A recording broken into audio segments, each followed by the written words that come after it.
En manchette aujourd'hui, près de 3 millions de dollars pour des autobus électriques en Abitibi-Ouest et bris d'aqueduc majeur à Val-d'Or. Le TVA Nouvelle Midi commence maintenant.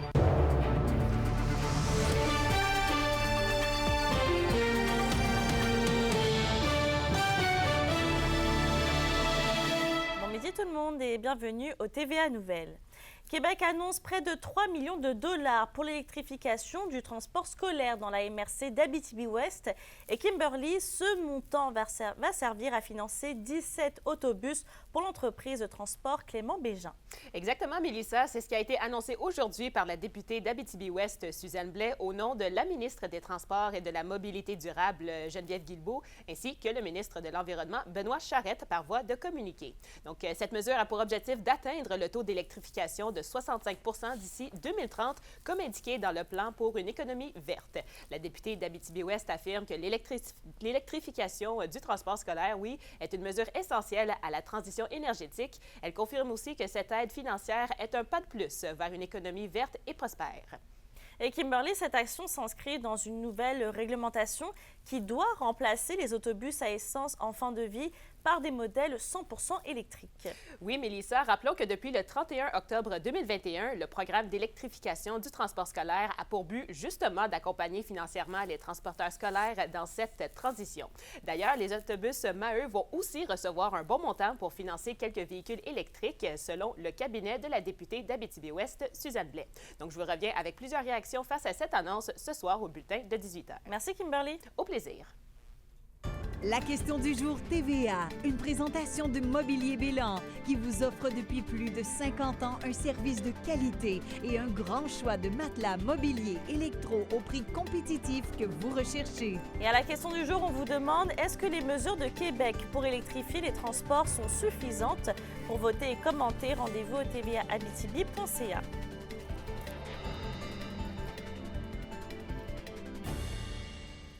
Vous l'avez peut-être vu, mais il y a un détour qui est prévu, un détour même important, ce matin sur la 117 à Val-d'Or.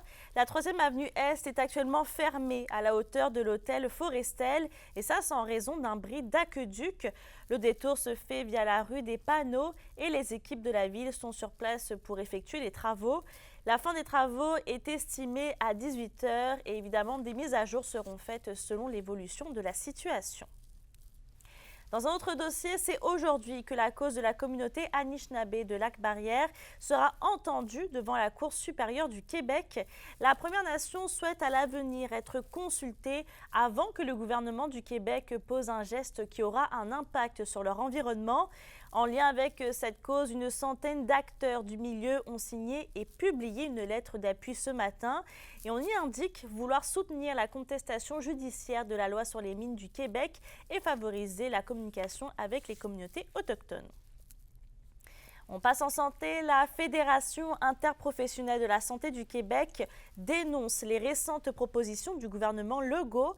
Le syndicat accuse le gouvernement qui semble lier les augmentations de salaire à une diminution de la qualité des soins à la population, notamment pour ce qui est des demandes reliées au déplacement des professionnels en soins.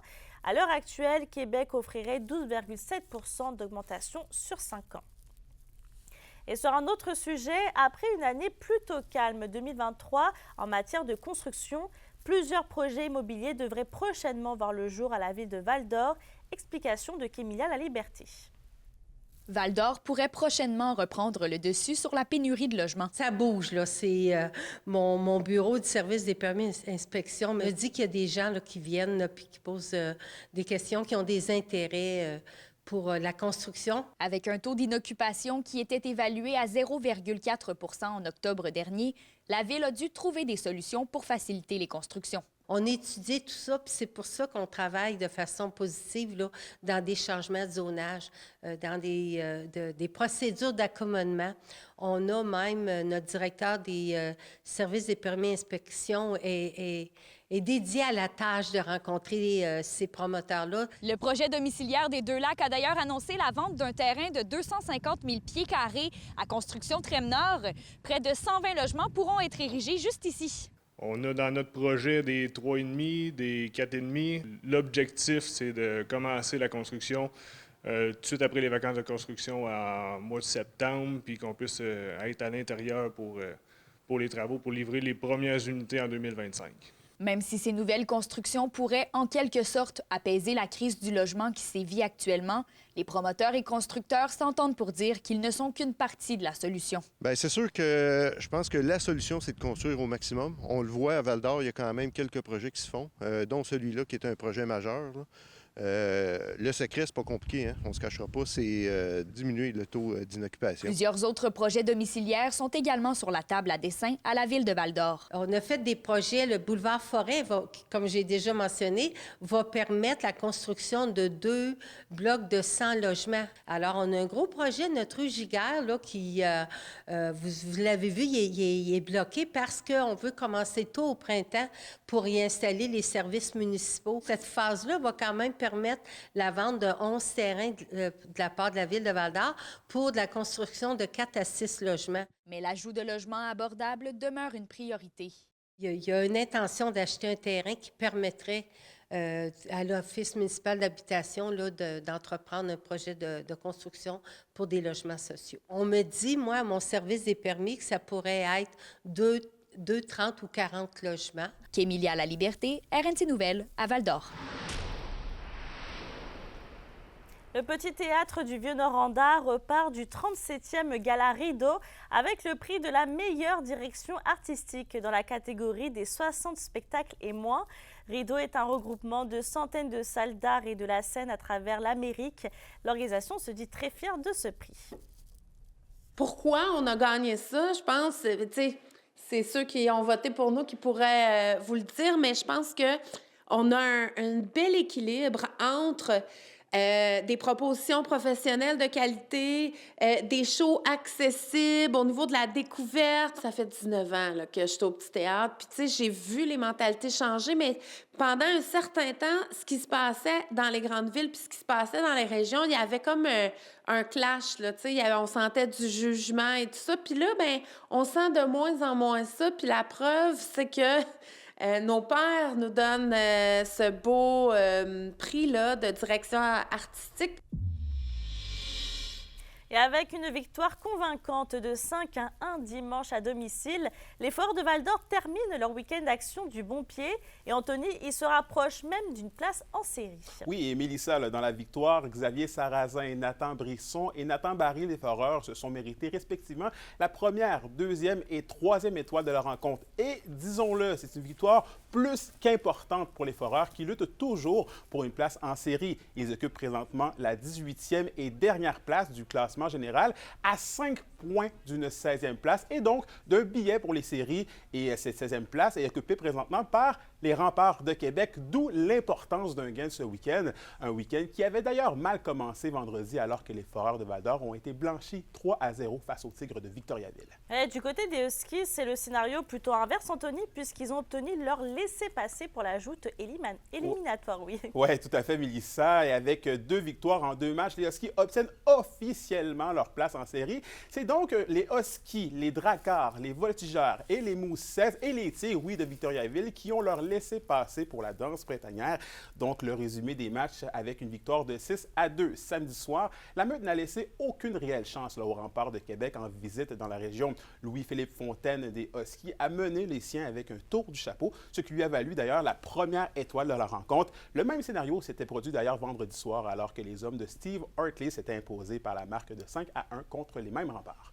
Et dans le junior, Anthony, les conquérants de la Sarre ont vécu un véritable conte de fées lors de la finale du tournoi national M18 d'Amos. Oui, le mot est presque faible, Mélissa, puisque c'est 4 buts qui ont été inscrits en moins de 2 minutes. Un exploit que très peu d'équipes peuvent se vanter d'avoir réalisé, toutes ligues confondues. Donc, présenté dimanche, le match les opposait aux As de Rouyn-Noranda, alors que le match semblait Fortin, Charles Proulx et Anthony Saint-Amand ont comblé 3 buts sans riposte dans les dernières minutes de la rencontre. Et c'est Olivier Ménard qui a marqué le but égalisateur avec 1,7 secondes à la partie, portant le score à 4-4 et envoyant la rencontre en prolongation. Et portés par le rythme, les conquérants n'ont eu besoin que de 29 petites secondes en prolongation pour sceller leur victoire. Et Loïc Fortin, oui, encore lui, a trouvé pour la deuxième fois de la rencontre le fond du filet, offrant ainsi le titre à son équipe. Je vous laisse d'ailleurs écouter les commentaires d'Alexis Poirier, le capitaine des conquérants de la Sarre.